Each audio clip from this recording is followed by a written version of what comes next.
Els ajuntaments tenen límits jurídics a l'hora de donar senyal de wifi o accés a internet de franc a la població.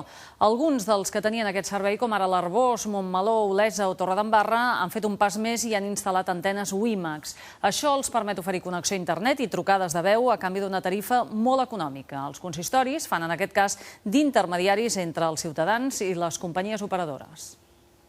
Aquesta setmana els veïns de l'Arboç tindran telèfon i internet per 12 euros al mes. Això és possible gràcies a un conveni entre l'Ajuntament i una operadora de telecomunicacions que ha instal·lat antenes WiMAX a tot el municipi.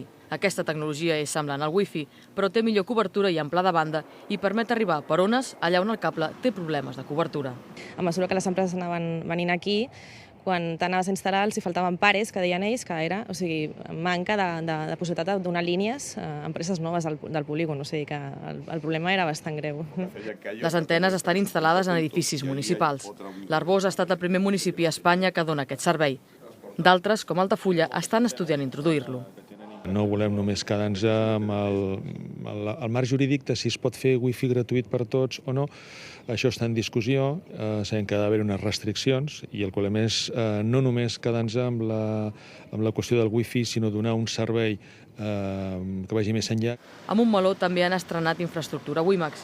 L'any passat donaven servei d'internet als ciutadans a través de wifi, però per fer-ho l'Ajuntament s'havia hagut de constituir com a operador i no podia donar un servei de 24 hores.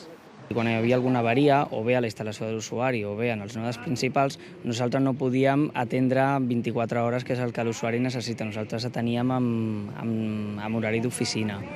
Pels ajuntaments, a més, el conveni amb l'operadora suposa un estalvi del 30% en la despesa municipal en telecomunicacions.